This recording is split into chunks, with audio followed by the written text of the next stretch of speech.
Recently, I posted on social media asking all park rangers to send me their creepiest experiences out in the woods. A few of you guys sent me some really interesting stories, and these are easily the creepiest experiences that I have heard yet. If you have a story that you'd like to hear on the show, feel free to send it to the email that you can find in the description below. I would love to hear your story and share it with everybody here.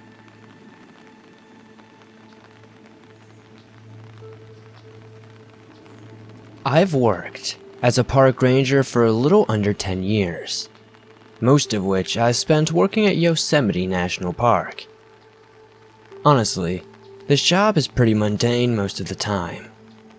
The most exciting things being random deer mutilations and teenage party sites. One day, however, I was doing my usual rounds and making sure everyone was out of the public facilities for the night. I was locking up the doors to the bathrooms when I heard what I thought was a little girl whispering.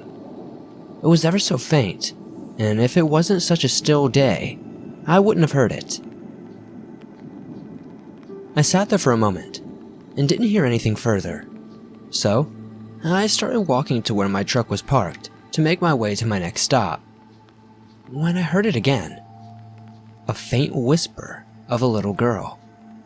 I stopped and looked around and listened very closely. Yet, again, I couldn't hear anything, nor could I see anything.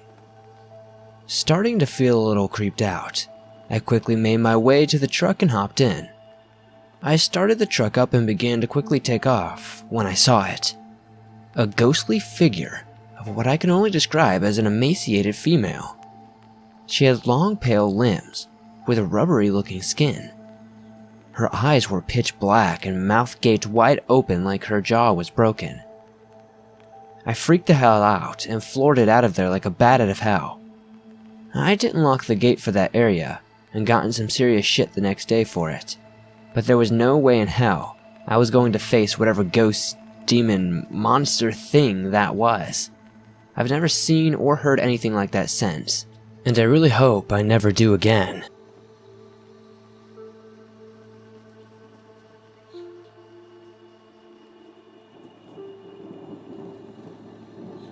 Being a forest ranger isn't always as cool as it sounds.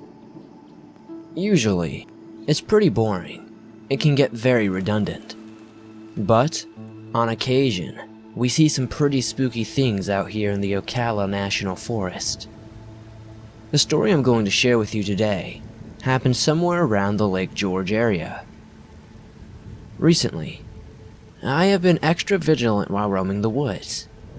We have had several reports of what people thought could be an exotic pet loose. Some people reported seeing a chimpanzee, and others, a Bigfoot. I had been looking for any sign of chimp or chimpanzees in the area, scouring the ground for droppings, looking through the trees, etc.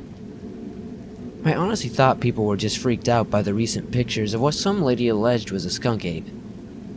I felt like it sparked a reaction of hysteria. I've personally never been one to believe much of the Bigfoot stuff, but this day still makes me think twice sometimes. As I was exploring around Lake George, I heard what sounded like a very large branch snap from high above me. I couldn't quite place where it came from, since the birds were very loud that morning. I tried to shrug it off, but I have this incredible feeling of being watched. I started to walk back towards the way I came, when suddenly, the woods went quiet. No birds, no bugs, not even the wind. Just eerie silence. I heard another branch snap, but this time, much closer than before. I began to really get nervous, because I have never experienced the woods this silent before. Not even with bobcats, panthers, or wolves around. I began to walk at a brisk pace to try and not look like fleeing prey. But I get about 200 feet away when I hear a loud wailing, which I can only describe as monkey-like. Suddenly, sticks and rocks are being tossed at me from the tops of the trees, and a whirlwind of noise erupts. I run as fast as I possibly can to get to my vehicle and get the hell out of there. The thing that freaks me out the most, though, is that there was nothing in the trees. They were completely empty. I looked up, and it was fall time, so most of the trees were pretty bare. I still have no idea what happened that day, and I just don't really talk about it, because I don't want to sound insane.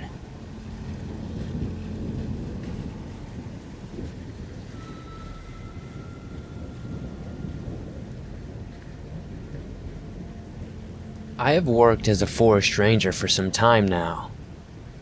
I've not seen too many crazy things, but things I have seen are absolutely terrifying to me.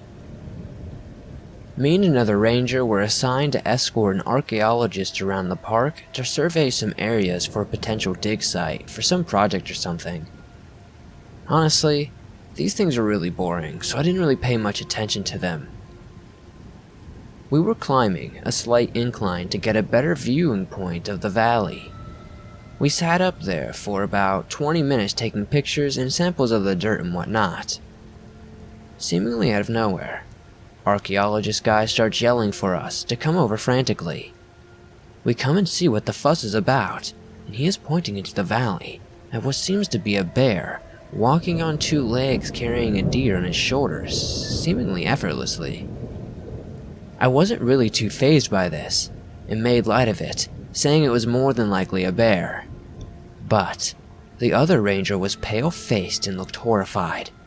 He said that was no bear, and that thing was running with the deer on his shoulders directly at us. We all started to panic, and scrambled to get to our ATVs and take off like we had seen Satan himself. Don't know if we saw a Bigfoot or a deformed bear that day, but it honestly scared the crap out of me.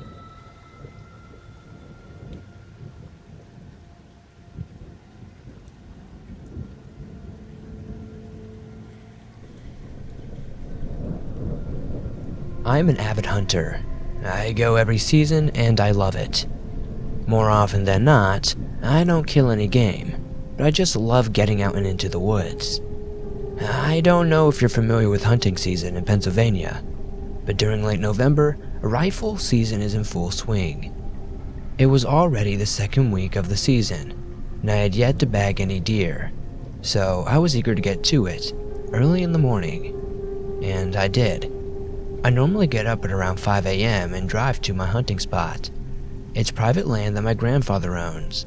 Him and I are the only two who hunt on it, and the rest is posted to hunters. And the only others on that land are employed on my grandfather's farm. I had originally planned on calling my grandfather when I woke up and asking him if he wanted to tag along, but the weather was more than horrendous in the morning. The snow was pouring down and the wind was really strong. I love hunting in the snow, but it almost made me decide not to go. So I knew he wouldn't want to. The roads were really bad, so it took me a bit longer to drive there. Normally, the sun would be starting to rise by now. However, it was overcast and snowing. Regardless of the snow, I walked up to my spot. It was directly behind my grandfather's house, over a hill and back about 100 to 150 yards. Almost immediately upon sitting in my spot, I hear things moving all around me.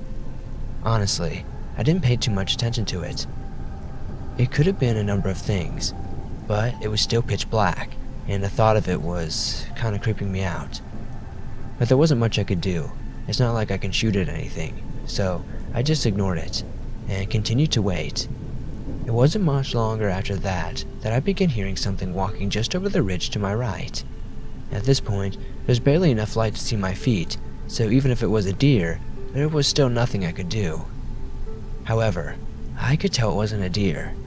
I just assumed it was my grandfather walking to his spot, which is just a short walk from mine.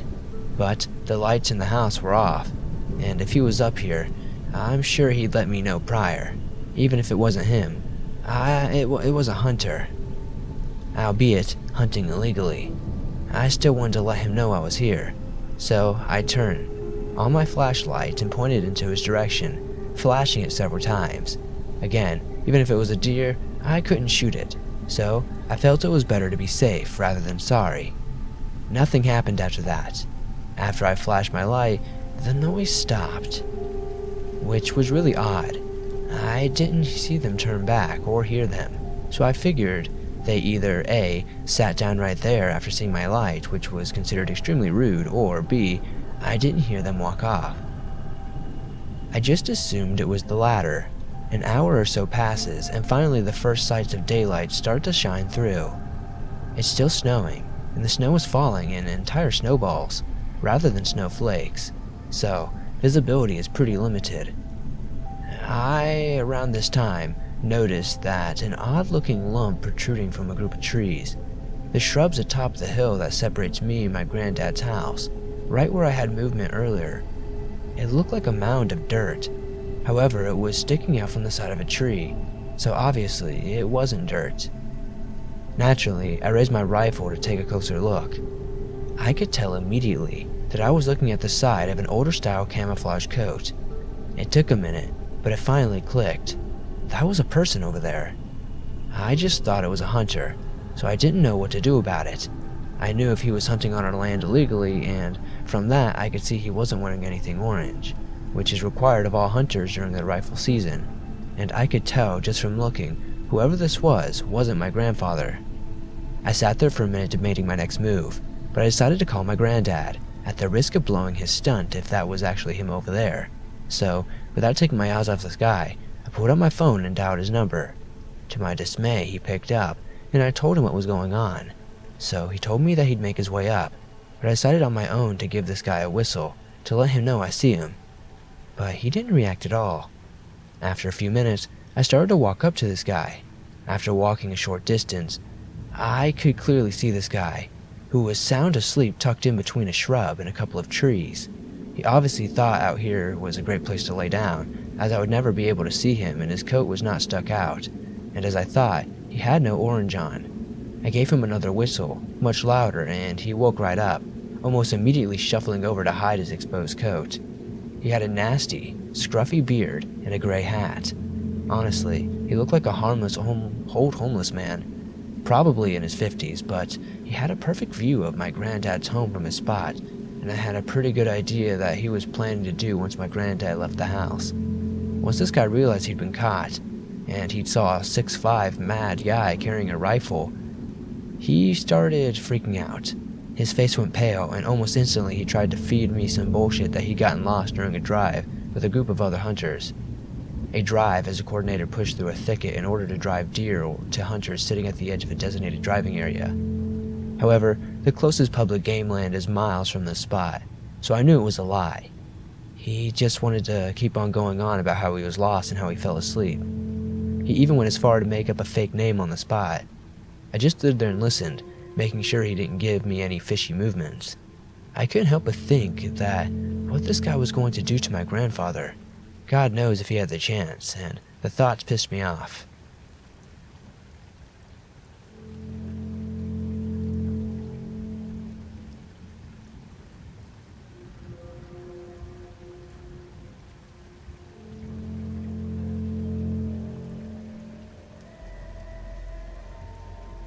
In 2004, I was 15 years old living in central Minnesota. I had hunted on my grandparents' property east of Sandstone since I was 12 and had been fairly successful each year. That season was the same as most, going hunting with my dad and older brother for opening weekend and then trying to get out hunting whenever I could after that. I think it was around the second weekend when I had one of the most scariest experiences of my life. On this particular day, after an unsuccessful morning hunt, my brother and I were walking back to the main house through the woods and decided to walk out to the road instead of trudging through a snowy field. Parked on the property, about 40 yards off the road, was a pickup truck. We didn't recognize it. We approached cautiously, but the truck was abandoned and there were tracks leading off into the woods in several directions. In the front of the dash was a pile of mail addressed to someone with the last name Gamble, a name not associated with any of my family or nearby neighbors. My brother and I decided that we'd just head back home and let our dad know about it, since there was little else we could do or knew what to do. When we said the name we had seen in the window on the mail, My grandmother immediately recognized the name. "Oh, that's a lady who lives a few miles away from here." My dad jumped on the four-wheeler to go see if the truck was stuck or broken down and offer to help. But when he got down there, a mere 20 minutes after my brother and I initially saw the truck, it was gone. Without any cause for alarm, we all basically forgot about it as we had a warm lunch and swapped hunting lie stories from the morning. After a post-lunch nap, we all mapped out the morning hunting strategies, and we headed out to our stands until dark. This is when the story gets good. I was sitting in my stand, lost in thought but constantly gazing around and trying to spot movement or flashes of brown and white. I was deep in thick brush on the edge of a swamp that borders a hardwood stand on trees. It was a favorite spot for the afternoon hunts to get deer as they migrate towards the fields as it gets dark.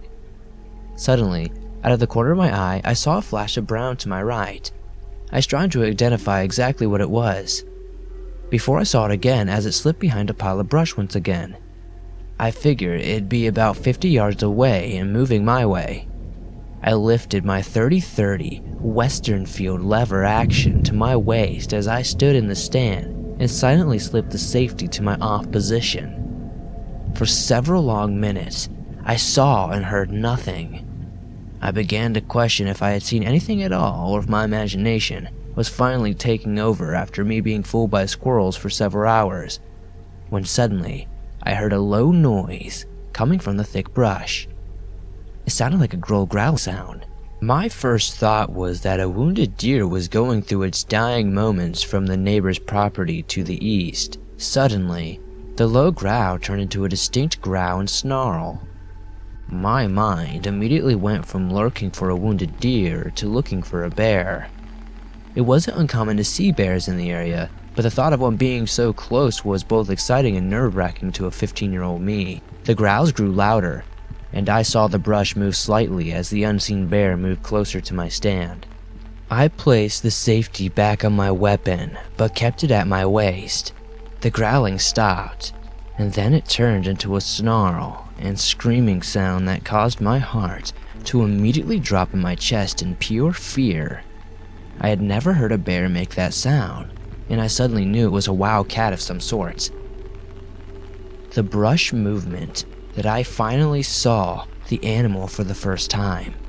About 35 yards away, I had gone from expecting a deer to a bear to a wildcat of some sort, and while I wasn't wrong, I did not expect in the least what I saw in front of me.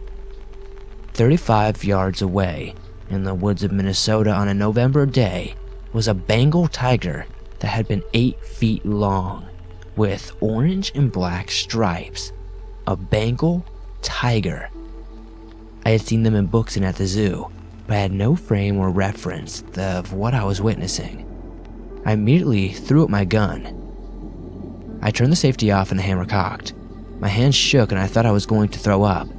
While it was likely less than 30 seconds, I felt like I was staring in shock at the tiger for at least an hour before it snarled, screamed once more, and bounded into the woods to the north.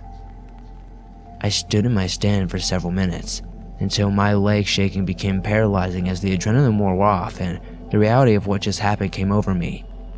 I asked myself over and over if I had just seen something that was real. In my frozen fear, I had contemplated shooting the apparition in front of me, since in my sights the entire time, but I didn't because I wasn't convinced that it was really real. I didn't have a cell phone, so contacting my brother or dad was impossible to do. But I do know one thing. I did not want to be in the woods in the dark with that thing nearby. I was also less than eager to immediately get down and walk to the house with him nearby. So I sat in the stand for 20 minutes in the ready position looking for any sight of the tiger. When I didn't see anything, I got out of my stand and started the longest walk back to the house possible. I walked the entire 1/4 mile through the woods with the gun up in the ready position. Every twig breaking made me feel like a tiger was leaping towards me in the growing darkness. Needless to say, my family was skeptical when I rushed to tell the story of the evening's hunt. They believed I had seen something, but the tiger part was hard to swallow. They figured it was likely a wildcat or a mountain lion at most, but I insisted that I had seen what I had seen. Regardless, we began to get ready for Wednesday night church, and the conversation continued until we got inside church. The small country church is composed of mostly extended family members, and so we had several relatives visiting for hunting that were mingling and talking about their hunts thus far. I immediately walked up to my cousin Sky, who owned and hunted the land adjacent to my grandparents. My dad jokes that he heard a ridiculous story that I made up about my evening. I was barely into the story when my cousin exclaimed, "Oh, you saw the tiger too." My dad was floored and I was vindicated. Slowly, the story began unfolding with answers. The white truck belonging to the Gambles was the connection piece. Cynthia Gamble lived several miles from our property and owned a large wildcat sanctuary. While the cats were all in cages and tagged with GPS monitors, apparently one had escaped and several neighbors reported seeing it. She went and looked for it, and by the following day, we had heard from those that knew the Gambles that the cat had been returned. But there was never any official word that had gotten loose. Being that far out in the country, with little population and evil lighter traffic, sightings of the cat by others than the family are limited if they happened at all. Everything went back to normal and I had a killer story to share with no one that believed.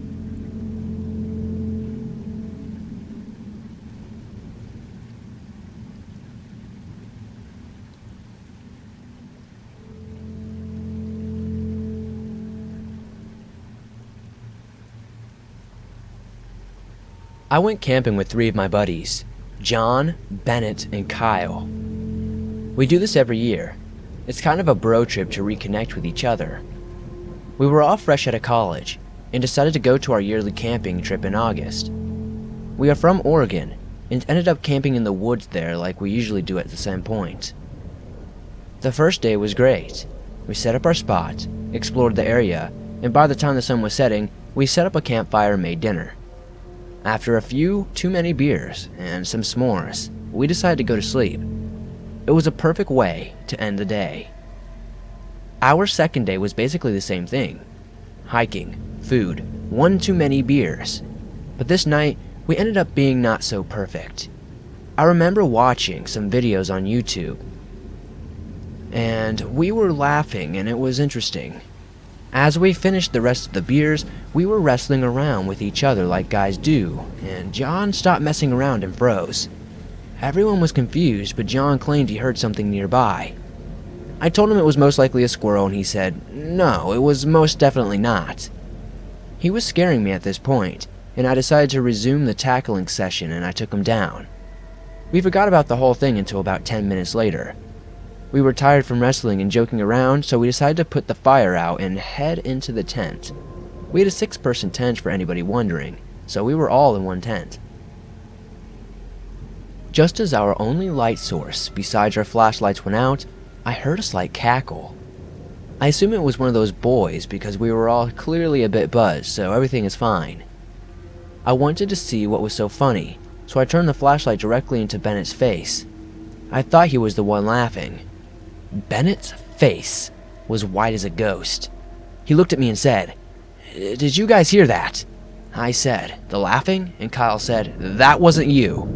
We were all shaken and decided to go into the tent, silent. As we got into the tent, I pulled out an axe that I used to cut the wood. It was the only source of protection we had. I was on the very end of the tent with Kyle and John, and in the middle was Bennett. We were all silent, but I knew we were all wide awake after hearing the laughing. We weren't exactly at an actual campsite, where there were other people around. We just walked into the woods, found an open spot, and set up camp here. We were about a mile from our car with barely any cell signal, so I guess you could say we weren't exactly in the safest position if there was a crazy maniac around. I got tired, so I dozed off. I have no idea how long I was sleeping before I heard laughing again. It's hard to describe other than it sounded menacing. It was frozen, and I didn't move. I didn't even try to look over to see if my buddies were awake. The axe was under my pillow. As I mustered enough strength to move to get the axe, I saw what looked like someone's finger pressed up against the tent, circling around the tent. Someone was definitely outside, walking around our tent, laughing. When they got to the front part of where the tent entrance was, they stopped. About 5 seconds went by before the person furiously shook the tent and screamed. That's when I knew my buddies were awake as well, because Kyle screamed like a little girl right after. Whoever was behind the tent laughed and again walked off. We laid there the rest of the night, wide awake and definitely sober. We didn't want to move out of pure fear that whoever was out there was still there. When the sun came up, we packed up everything and walked back to our car. We still go camping every year, but this time we go to legit camping sites. I now bring a judge or a gun with me, and not just an axe. Whoever was outside our campsite could have easily been a deranged homeless person, psychopath serial killer, meth head, or just an asshole playing a prank on us. But I sure as hell won't camp in a rural place anymore. Stay safe out there. It's a dangerous world we live in.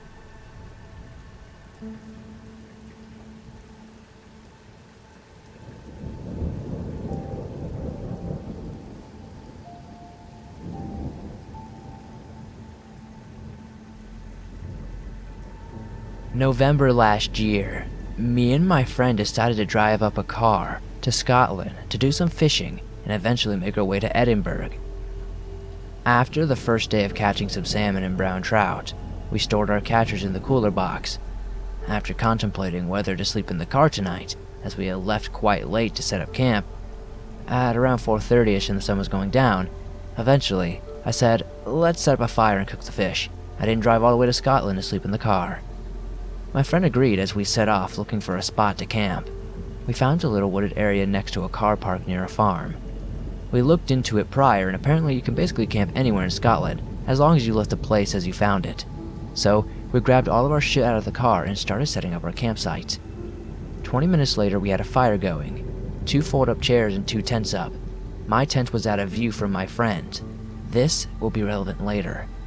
We were glad we chose to camp outside, instead of sleeping in the car, as we smoked a few joints and we reminisced about school, life, and etc.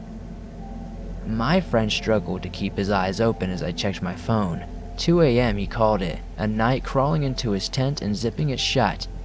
I sat there with my feet up on my friend's now empty chair, listening to sounds of the wildlife. I shut off the torch and had hung up on the tree next to us, leaving it in the darkness, apart from the burning embers from the coal. It must have been 3 or so minutes before I started to hear the crunching of leaves and snapping of twigs that seemed to be coming toward me. Being a quite rational person, I passed it off as a fox drawn to the scraps of food we might have laying around. I was quickly proven wrong when I heard a sniffle, like someone with a cold clearing their nose. My high quickly turned from chilled out to paranoia as I feel a heavy dread come over me. My mind raced. Why the fuck would someone be here in the woods at 2 to 3 a.m.? Why are they coming towards me? I slowly reached down the pocket and felt my heart drop as I didn't feel the smooth blade of my pocket knife. Shit, I must have left it in the tent. All the while I hear the treading coming closer and closer and my heartbeat racing. Out of the darkness I see a middle-aged man, clean-shaven, parted hair, around 5'10", slowly creeping toward me, almost on all fours like a predator, trying to stay out of sight. I sat there paralyzed, unable to speak. My mouth was so dry that I could hardly swallow. That's when I realized he hadn't even seen me. Being under the tree with no light source, I must have blended in. Also, with there only being one tent in view, I guess he thought my friend was the only one camping here. He got closer to the tent and half breathed and half whispered, "Come on, do it," in a raspy voice. Creeped the fuck out and unable to bear the thought of what he might do next. "Oi! Can I help you?" He jumped up in shock, and his whole demeanor changed. He looked at me mumblingly awkward as he scurried back out of the woods. I sat there, still trying to comprehend what had just happened and what I saw. Then I saw headlights of a car turn on and drive away.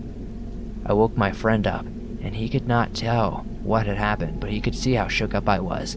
Without full explanation from me, he willingly grabbed all our gear and we slept in the car that night with the doors locked.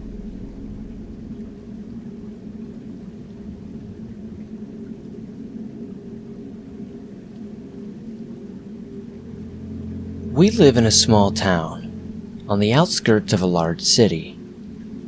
It's a small street and a few small forests nearby. Me and my best friend, who at the time were maybe 7, were over at our other good friend's house. We opened the back fence door, and his dog ran off. This was odd because she was very well trained. She never disobeyed him. So, we waited outside in the driveway. We were facing toward the creek in his backyard, and behind the creek was another street, then a small forest. We turned the corner around his little shed to look over. Since we enjoyed the view, we see something massive walking between the two trees. It seemed to hide behind one after we saw it. Both me and my friend almost peed ourselves. This thing was massive, 7 or 8 feet and covered in hair, and it had a weird disfigured face. Now, you might be thinking this is just a child's imagination, but my friend saw it too, so I can't really write it off as just that. I didn't really have a wild imagination either. Even when I did, I could always tell the difference between that inside my head and what the real world was, and I never really exaggerated either. Plus, my friend saw it too, so I know it's true. Still to this day, we talk about what we saw in the woods that day. We don't really know what it was or what it could be, but it definitely is one of the creepiest things I have ever experienced.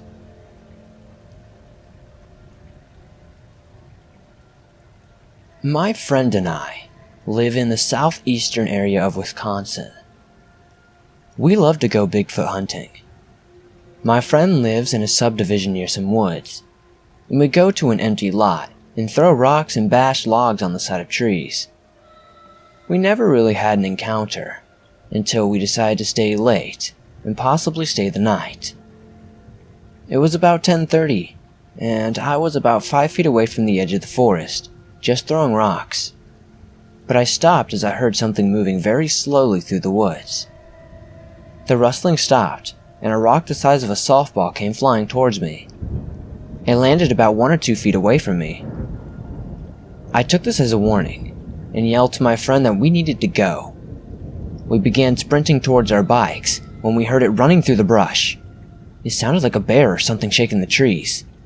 As we rode our bikes away, my friend asked, "What the heck was that?" I was too scared to speak. My friend and I never slept that night.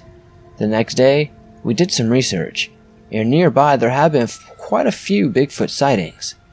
We know it wasn't a bear, because bears don't live this far south in Wisconsin. Some of you may not believe this, but just know, I swear to God, I'm not lying.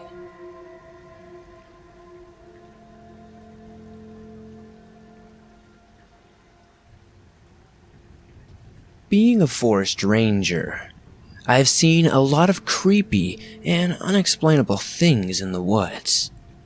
To save your time, I will spare you all the little encounters, and just share the one encounter that sticks with me day to day.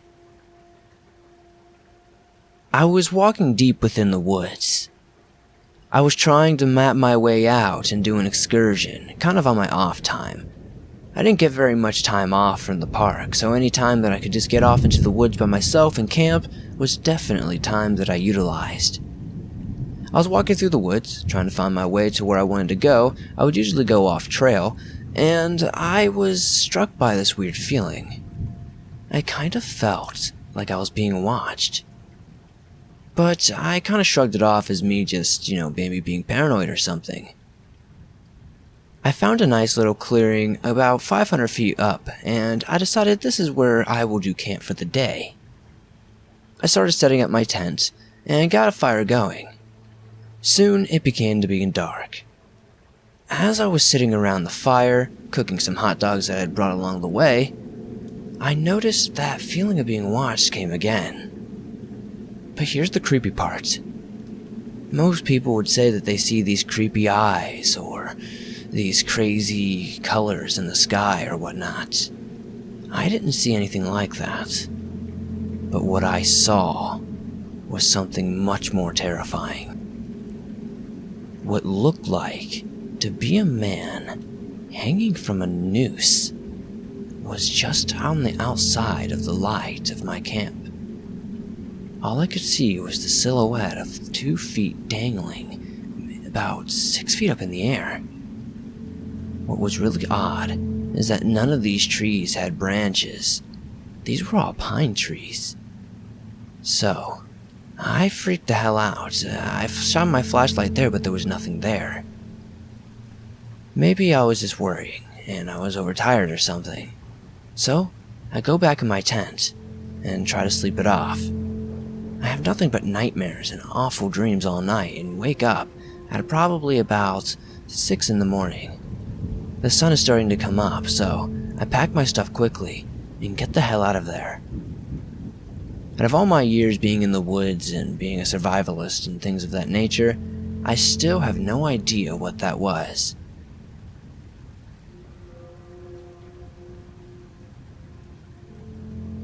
Thanks for watching this video.